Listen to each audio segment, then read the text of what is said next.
guys, Andrew with CPR Instructor Affiliates, powered by Prime Medical Training. We're a nationwide AHA training center, and today we're going to be going over the tachycardic algorithm for ACLS. And the reason why we do this is because I found that the pocket reference cards that the AHA puts out, they just are a little difficult to maneuver and navigate for the student. And so I have created my own format for the algorithms that breaks it down a little simpler, gives them the highlights that they need to know, and it's a great form of review as well in class. And so we do that, and I wanted to share with you exactly my format, how I do it, and how I engage with the students, and what seems to have led to really great success rates when it comes to the mega code and to the written test.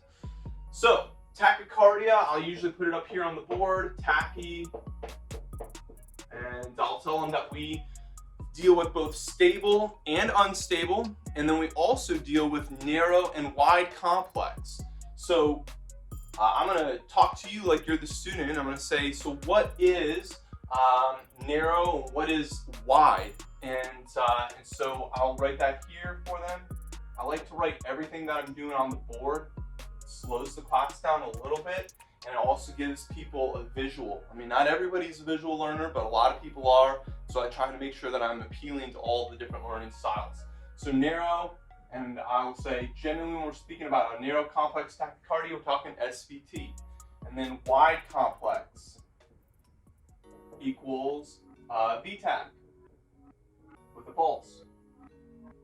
So then I write it up here and I say, all right, so we're dealing with stable and unstable. And we're dealing with stable narrow, stable wide, unstable narrow, and unstable wide. So here we are. There are 4 algorithms essentially that we're going to have to know and deal with in the tachycardic algorithm. So when we're dealing with stable narrow, I'll say, all right, so what are we going to do first? And people always seem to want to go in shock. And I really have to work them out of that and say, we only use electricity as a form of therapy when they're unstable. If they're stable, we don't ever shock. We do less invasive maneuvers. So stable narrow, what's like a really basic thing that we can do? And they'll be like, oh, vagal maneuvers. Yeah, there you go. So draw a stick down.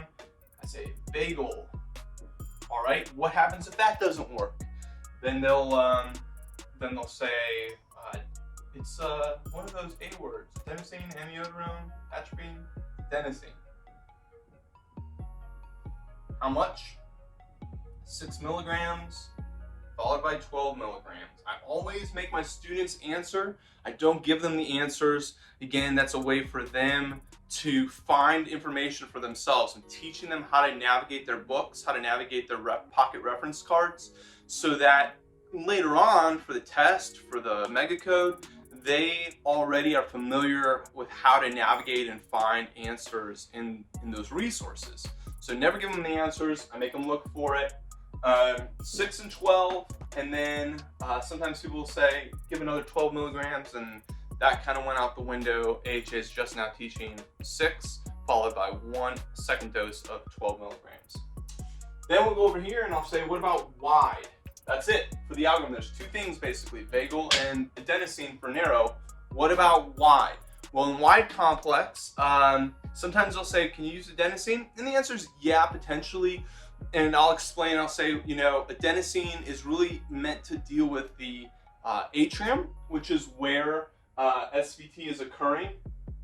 So it's possible that a wide complex tachycardia that's happening in the ventricles is somehow being triggered by something in the atrium. That's why the AHA says you can consider giving adenosine to see if that'll fix the root problem, but more than likely it won't. And I think in real life, nobody who sees VTAC is going to be like, give me some adenosine.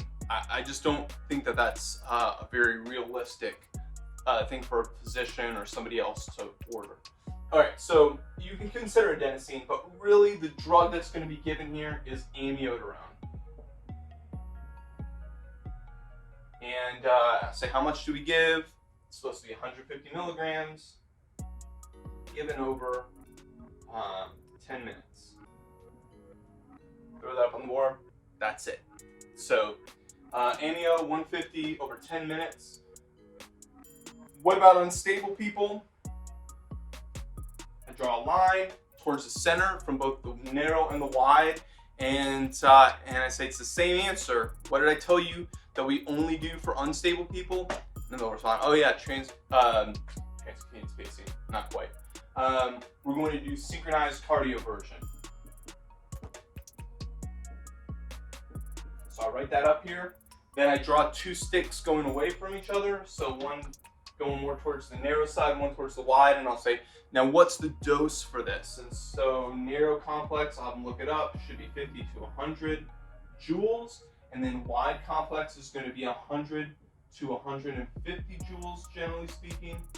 And I'll usually ask and say, why do we give a different dose of energy to narrow versus wide? Very, very few people have ever been able to answer that in class. Here's the answer. Narrow complex, we just said, is happening in the atrium. And the atrium is a smaller chamber than the ventricles. The ventricles are not only larger, but they're thicker walls. And so because of that, we need additional energy to get the same efficacy. Now, I always love explaining these little things to students for two reasons. One is it helps break them out of the monotony and the mundaneness of the ACLS class that they've taken for the last 15 years by giving them new information that they've never heard before. But second of all, when you explain the why behind what we do, it helps reinforce that learning and helps solidify the information in their mind. It helps them retain that information better. So for those two reasons, I always try to throw in little nuggets like that to get people thinking, enjoying the class, and retaining what they learn. So this is the TachyCardia Algorithm. You can check out our other videos where I go over the other ACLS algorithms and in similar format. Please subscribe to this channel, like this video if it was helpful and beneficial to you. I'd love to hear from you in the comments below if you have questions or if you have things to add on how to do these algorithms and what you're doing in your class. This is Andrew with CPR Instructor Affiliates, powered by Prime Medical Training. We'll see you in the next video.